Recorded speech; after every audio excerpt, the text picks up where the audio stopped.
नमस्कार, मैं हूं आपके साथ विभा उपाध्याय और अब देखते हैं बिहार की खबरों को तफसील से। तो लोकसभा चुनाव से पहले बिहार में सियासी बवाल जैसे जारी है। अब आरजेडी विधायक चेतन आनंद ने अपने ही पार्टी के सांसद मनोज झा के खिलाफ मोर्चा खोल दिया है। मामला राजपूत समाज के अपमान का है। चेतन आनंद ने फेसबुक पोस्ट के जरिए मनोज झा को जमकर खरी खोटी सुनाई है। दरअसल मनोज झा ने राज्यसभा में चर्चा करते हुए ठाकुरों का जिक्र कर दिया था और एक कविता के जरिए अंदर के ठाकुर को मारने की अपील की थी।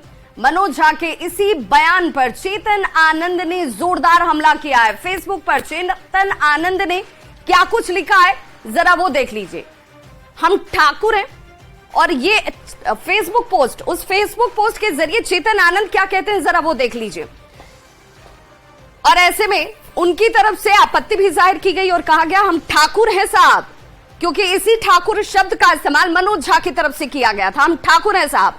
और ऐसे में विरोध उनकी तरफ से, सबको साथ लेकर चलते हैं। सीधे तौर पर उन्होंने कह दिया कि सबको साथ लेकर हम चलते हैं, हम ठाकुर हैं, लेकिन अपमान नहीं सहेंगे। इतिहास में सबसे अधिक बलिदान किसी की तरफ से दिया गया तो वो ठाकुर थे, हम थे। इसलिए उन्होंने लिखा कि इतिहास में सबसे अधिक बलिदान हमारा है।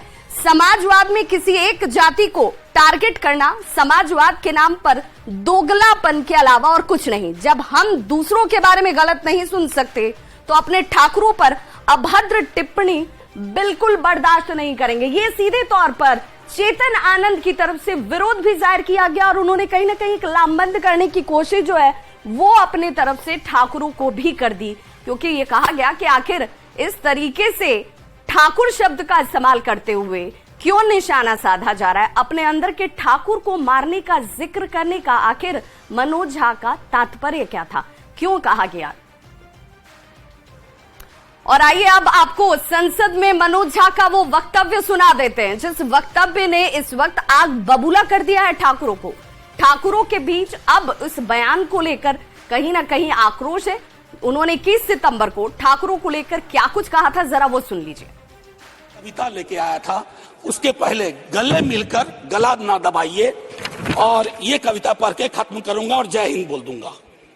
ये ओम प्रकाश वाल्मीकि जी का है। इसमें जो प्रतीक हैं वो किसी जाति विशेष के लिए नहीं है, क्योंकि हम सब के अंदर एक ठाकुर है जो न्यायालयों में बैठा हुआ है, विश्वविद्यालयों में बैठा हुआ है, संसद की दहलीज को वो चेक करता है। तो कविता कुछ यूं है।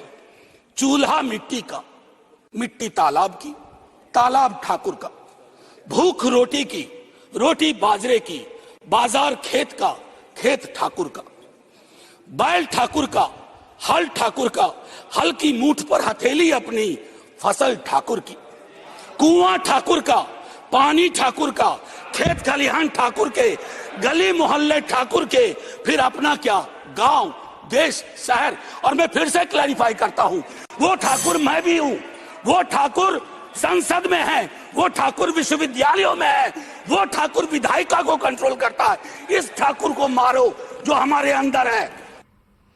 तो दरअसल ठाकुरों पर मनोज झा के बयान और चेतन आनंद के पलटवार के बाद अब इस मुद्दे ने जातीय रंग ले लिया है। मनोज झा के बयान को राजपूत समाज अपने अपमान से जोड़कर देख रहा है। राजपूत समाज ये कह रहा है कि आरजेडी सांसद मनोज झा आखिर ऐसा कैसे कर सकते हैं, किसी खास जाति को टारगेट करने का आरोप अब लोग लग रहा है मनोज झा के ऊपर।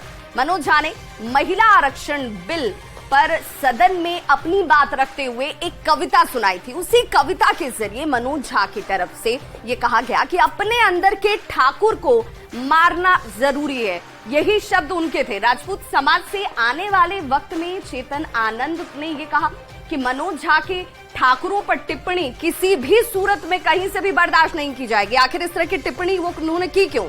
उन्होंने फेसबुक पर यह साफ शब्दों में कहा कि ठाकुरों पर अभद्र टिप्पणी किसी भी हाल में स्वीकार्य नहीं है। चेतन आनंद ने इसे समाजवाद के नाम पर सीधे सीधे कहा कि ये जो समाजवाद के नाम पर ठाकुरों को टारगेट किया जा रहा है ये ढोंग है और ढोंग पर सवाल मैं उठा रहा हूं। मनोज झा के बयान पर चेतन आनंद ने अपनी तरफ से आपत्ति जो है वो इस रूप में जाहिर की और उनकी तरफ से सीधे तौर पर कहा गया कि ये स्वीकार्य नहीं है और हम ठाकुर अगर हैं तो ठाकुर शब्द का इस्तेमाल यानी कि किसी एक साफ तौर पर एक जाति के खिलाफ किया जा रहा है। ठाकुरों पर मनोज झा के बयान के बाद सियासत जो बिहार की है वो इस वक्त उबाल पर है, गर्म है। चेतन आनंद के पोस्ट के बाद अब आरजेडी के भीतर भी इसे लेकर बवाल मच गया है। ठाकुरों पर मनोज झा की टिप्पणी के बाद ये मामला अब समाजवाद से जातिवाद की तरफ चल गया है। मनोज झा समाजवादी हैं, लेकिन ठाकुरों पर कविता के जरिए जो उन्होंने तंज कसा, उस तंज ने सियासत में अब जातीय रंग घोल दिया है। चेतन आनंद का यह सीधे तौर पर कहना है कि समाजवाद के नाम पर जो मनोज झा ने कहा वो किसी एक खास जाति के लिए कहा गया, ये कहीं से भी स्वीकार्य नहीं होना चाहिए, क्योंकि उन्होंने एक खास जाति को टारगेट किया है और ये कहीं से उचित नहीं है। समाजवाद के नाम पर आरजेडी में सियासी घमासान जो है वो शुरू हो चुका है। बिहार की सियासत राजपूत वर्सेस अब ब्राह्मण की तरफ जाती हुई नजर आती है। चेतन आनंद राजपूत समाज से आते हैं, आप और हम सभी जानते हैं इस बात को, जबकि मनोज झा ब्राह्मण समाज से आते हैं। ठाकुरों पर मनोज झा की इस टिप्पणी पर चेतन के पलटवार के बाद ये सियासत जो है वो बेहद तेज हो चुकी है और सियासत इस रूप में भी तेज है कि उन्होंने सीधे तौर पर कहा कि अगर कुछ कहना था, कुछ वक्तव्य देने थे, तो किसी एक जाति का उल्लेख क्यों किया गया। मनोज झा सियासी लिहाज से भी जानकार भी हैं, समझने वाले भी हैं और इसीलिए जानना जरूरी है, समझना जरूरी है कि आखिर सियासत में इस वक्त ठाकुर वर्सेस ब्राह्मण कैसे हो गया और क्यों, ये बहुत महत्वपूर्ण है। और पूरा मामला क्या है जरा वो देख लीजिए और उसे समझना जरूरी है। देखिए मनोज झा की तरफ से क्या कहा गया था, हम ठाकुर हैं साहब, ये चेतन आनंद कह रहे हैं कि हाँ मैं हूं, देखिए मैं ठाकुर हूं, सबको साथ लेकर चलते हैं। और ये उनकी तरफ से सीधे तौर पर कहा गया कि हम सभी को लेकर चलते हैं, लेकिन इसलिए टिप्पणी हम पर क्यों। इतिहास में सबसे अधिक अगर किसी का बलिदान है तो वो हमारी तरफ से बलिदान दिया गया, ये उनकी तरफ से कहा गया। और ऐसे में समाजवाद में किसी एक जाति को टारगेट करना समाजवाद के नाम पर दोगलापन के अलावा और कुछ भी नहीं है, ये उनकी तरफ से सीधे तौर पर कह दिया गया। जब हम दूसरों के बारे में गलत सुन नहीं सकते तो अपने ही ठाकुरों पर अभद्र टिप्पणी को आखिर बर्दाश्त हम कैसे करेंगे, ये सोचने वाली बात है, समझने वाली बात है। माननीय सांसद जी, मनोज झा का जिक्र, विचारों का पुरजोर विरोध करूंगा मैं, विचार आपके हो सकते हैं, व्यक्तिगत हो सकते हैं, लेकिन एक जाति विशेष को लेकर आप इस तरह की टिप्पणी नहीं कर सकते हैं। और सही तौर पर अगर राजनीति आपको करनी है, कुछ कहना है, तो किसी जाति विशेष को आधार मत बनाइए, अपनी बातों को व्यक्तिगत तौर पर कहने का आपको प्रयास करना चाहिए।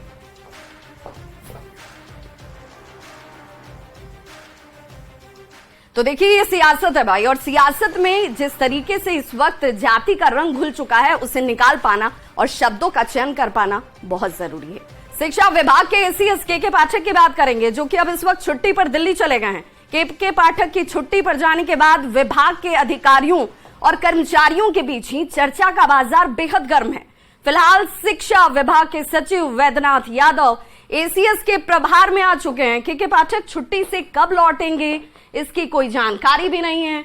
सचिव से लेकर अधिकारी तक सब कुछ यही जानने की कोशिश कर रहे हैं कि आखिर हो क्या रहा है। सचिव से लेकर अधिकारी तक कुछ भी इस मामले पर बोलने को तैयार नहीं है। के पाठक मंगलवार से ही विभाग में नहीं आ रहे हैं।